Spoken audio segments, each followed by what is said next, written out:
السلام عليكم ورحمة الله وبركاته.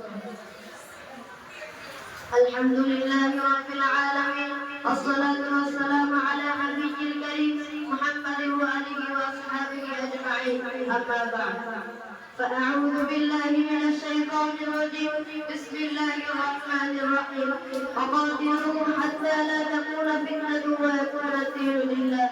صدق الله العظيم.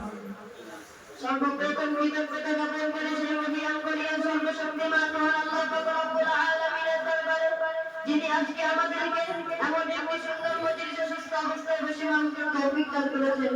সকলের উচ্চারণে একবার বলি আলহামদুলিল্লাহ। তারপরে বলে জানাই সেই নবীর দরবারে সকলে বলে সাল্লাল্লাহু আলাইহি ওয়াসাল্লাম। আজ এই আঞ্জুমানে উপস্থিত আমার শ্রদ্ধেয় শিক্ষক মণ্ডলী এবং আমার সম্মুখে ভূমিষ্ঠ আমার ছোট বড় সকল বয়স্ক সাথী ভাইয়েরা, সকলকে আমার পক্ষ থেকে সালাম প্রীতি শুভেচ্ছা ও মোবারকবাদ জানিয়ে আমি আমার বক্তব্য করে দিকে ডাকতে হচ্ছি। বন্ধুগণ, আজ থেকে প্রায় ৭৮ বছর পূর্বে যখন এই ভারতবর্ষ ছিল ইংরেজ শাসকের অধীনে, তারা ইস্ট ইন্ডিয়া কোম্পানিকে শুরু করে ব্যবসার অনুমতি নিয়ে এই ভারতবর্ষে প্রবেশ করে। কিন্তু তাদের উদ্দেশ্য ছিল ব্যবসার নয়, বরং তাদের উদ্দেশ্য ছিল ভারতবর্ষের ধন দৌলত টাকা পয়সা সংগ্রহ করে নিজের দেশে নিয়ে যাওয়া। ক্রমশ তারা নিজের আগ্রহের দিকে অগ্রসর হতে লাগলো। সুতরাং তারা ভারতবর্ষে মান ধন মেহমান টাকা পয়সা সংগ্রহ করে নিজের দেশে নিয়ে যেতে লাগলো। তারা এই ভারতবর্ষের মান ধন টাকা পয়সা সংগ্রহ করে রাখতে হয়নি, তারা ভারতবর্ষের মানুষের উপরে অত্যাচার অবিচার করা শুরু করে দিল।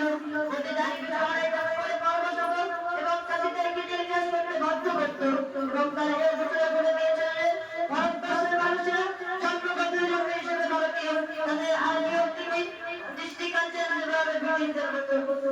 এই চ্যালেঞ্জের মোকাবেলা করতে এগিয়ে এলেন বিশ্ববিখ্যাত পণ্ডিতেরা, যেখানে ছিল শাহ আব্দুল আজিজ দেহলভী রহমাতুল্লাহ আলাইহি, কাশেম আহমদ রহমাতুল্লাহ আলাইহি, কাশেম আহমদ রহমাতুল্লাহ আলাইহি, হুসাইন আহমদ রহমাতুল্লাহ আলাইহি সহ ৭০ হাজার আলেম ওলামাকে ফাঁসির কাস্টে ঝুলিয়ে দেওয়া হয়েছিল। তখনকার সময় ইস্ট ইন্ডিয়া কোম্পানি থেকে তখনকার সময় ইস্ট ইন্ডিয়া কোম্পানি বলেছিল যাদের মাথায় চাকরি টুপি এবং গায়ে থাকে লম্বা জামা এবং মুখে দাঁত বোঝাই, তাদেরকে তাদের ভাষার জন্য ঝুলিয়ে দেওয়া হয়। দেখতে দেখতে ২০০ মধ্যে ইংরেজ শাসক প্রায় ৩ লক্ষ মানুষকে ফাঁসির কাস্টে ঝুলিয়েছিল। তার মধ্যে ৫,০০০ ছিল আলেম ওলামা। দিল্লি চাকরি জব করে থেকে বাইবার পর্যন্ত একটি সড়ক চলে গিয়েছে, তার মধ্যে এমন কোনো বিরোধ ছিল না যে সেখানে আলেম ওলামাকে ফাঁসি দেওয়া হয়নি। কারণ তারপর দেখা গেল যে ভারতবর্ষে আলেম ওলামার সংখ্যা অনেক কম হয়ে এসছে।